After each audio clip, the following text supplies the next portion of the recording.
everyone! So in May I read 10 books, so I'm splitting my reviews up into 2 separate videos so I can focus a little bit more on the books at hand. So these are the first 5 books that I read in the month of May. So the first book is my BookTube Recommends book, and that was recommended to me by Tanya over at List Obsessed Reader, and it is William Trevor's The Story of Lucy Galt. Now this is a Man Booker Prize finalist, so yay, it is fairly critically acclaimed, I am guessing from that. I didn't really know much about this going into it other than it took place in Ireland. So this takes place in 1920s Ireland, and Lucy's family, this is at the very beginning, so none of this is spoilers. This is all in the first like 2 or 3 chapters. And her family is on high alert for fear of the locals actually setting their house on fire. So Lucy's family decides to emigrate from Ireland. Her mother, I believe, is English, and so that's what causes the tensions. And Lucy is really unhappy about this. She does not want to leave her beloved home. She doesn't want to leave Ireland. And so she runs away, and her family actually ends up thinking that she's dead and leaves her behind as they leave Ireland. And she ends up coming back and living in her dilapidated house. Now, this is really outside of my wheelhouse. This was actually published in, let me see, this is a fairly modern novel, 2003. So definitely outside of my regular wheelhouse, so I'm really glad Tanya recommended this to me. I can't say that this is my favorite novel that I read.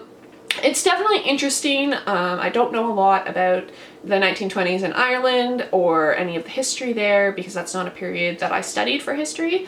But it was really interesting to read about that. I think I ended up giving this about 2 stars just because the beginning of the novel is so dramatic and there's so much going on, and then it just kind of peters out because you follow her parents as they kind of deal with the fact that they've lost a child, and you follow Lucy as you kind of realize that she, you know, has been left behind and she has all this guilt for, you know, making her family believe that she's dead. And it's just, it's not the type of novel that I really love reading.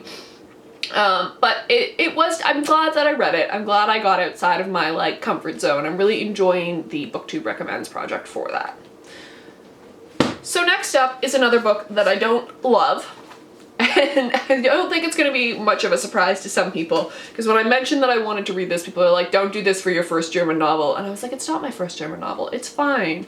And so that is Johann Wolfgang von Goethe's The Sorrows of Young Werther. This is an epistolary novella, and I do like epistolary novels. Kind of Evelina has, you know, brought me around the love of epistolary novels. And I did not enjoy this one at all. It's very overly dramatic and like over the top, and we follow young Werther as he falls in love with a woman who is marrying somebody else and is in love with this person that she's marrying, and he basically like just, you know, can't deal with that. And it's just, it's so overly dramatic, and yeah, it reminded me a lot of Romeo and Juliet, and I don't have a lot of patience for that kind of stuff. I'm just like, you know, love is great, love is blind, but it's not the be-all end-all. So yes, I did not love young Werther. I might read Faust just to kind of give Goethe another chance.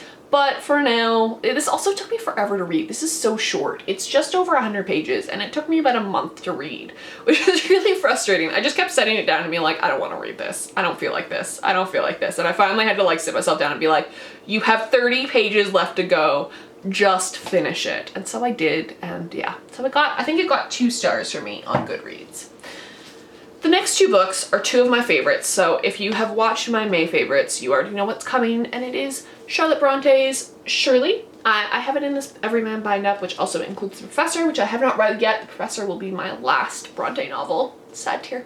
I absolutely love Shirley. It's rivaling The Tenant of Wildfell Hall for my affections, a favorite Bronte novel. That's how much I loved it. Like, super intense love for this novel. This deals with Shirley, and like, it's so fantastic. The main characters are Shirley and Caroline, and basically it deals with their friendship, and there's this one scene and it's like there's a man who's kind of come between them, and Shirley's just like, no, Carolyn, my love for you is stronger than my love for this man, and like let's not let a stupid man ruin our friendship because I really don't even like him that much.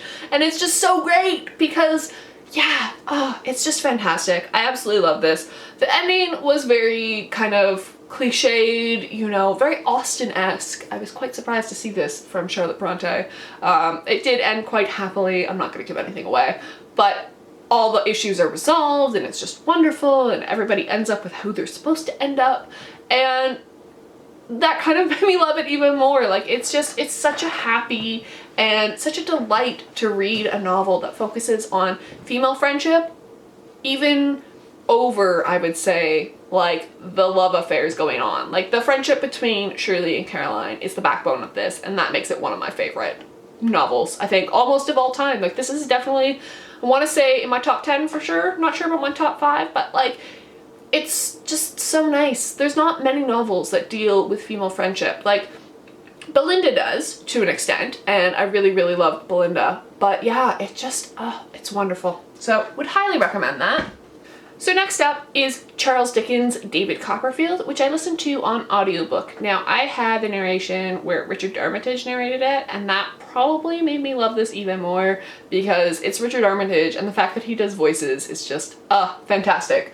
This took me the majority of the month to get through because I listened to it on my commute to work, which is about a half hour, so I got through about an hour every day, and just, oh, this is so good, so good. This tells the story of the life of David Copperfield, and it basically takes him from infancy until like midlife, I want to say, and it just has such a wonderful cast of characters.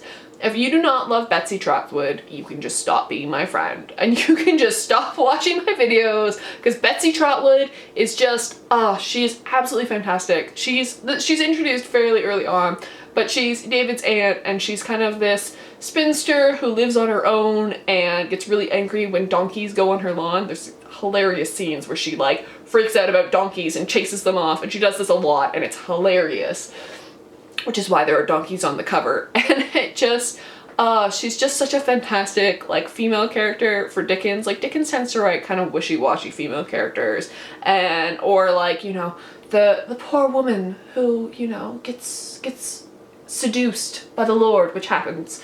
Like it just, and you know, the angelic figure, and Betsy Trotwood was just such a refreshing female character in Dickens that I'm just absolutely in love with her. I feel like this should be called Betsy Trotwood and not David Copperfield.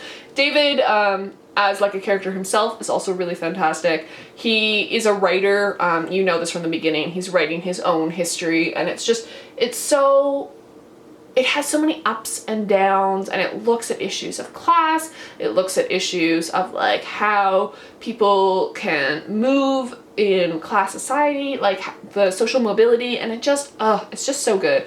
This is definitely up there with Bleak House. I think it's maybe slightly below Bleak House for my favorite Dickens, but I do really enjoy this. I would actually recommend David Copperfield as like a good place to start with Dickens. If you haven't watched my author spotlight on Dickens, I would definitely recommend that. So last up in this review is my Hardy for the month, and that is Two on a Tower, which I read with Ange over at Beyond the Pages 19, Yamini from The Skeptical Reader, and Katie from Books and Things. This was a bit of a disappointment for a Hardy, sadly. We were all like, oh, this must be an earlier novel, this makes sense. And we were like, no, it's a midpoint novel. Weird. So this novel, and I think we all agreed on this, that we really enjoyed the concept of it, but the execution was a little bit lacking on Hardy's part. The characters kind of felt a bit flat. The ending was just kind of ridiculous. Trying not to give anything away. Just like overly ridiculous, and just, you know, you didn't get to know the characters. You're kind of set in this, you know, plot midway through, and you're like, I don't understand their motivations. I don't understand what's going on here.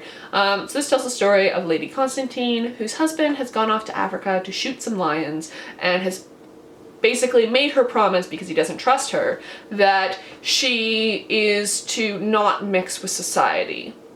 Now, Lady Constantine finds out that there is a young man who is doing astronomical observations on a tower on her property, and they become friends and discuss astronomy, and that part is really fantastic. The discussion, because I actually took in university a history of astronomy, and so actually hearing kind of like Hardy was right with a lot of his astronomical observations for the time period. It's really interesting to kind of think, oh, this is like actually what was happening historically in like astronomy, what people were thinking, what people were studying, and it's just really fascinating from that perspective.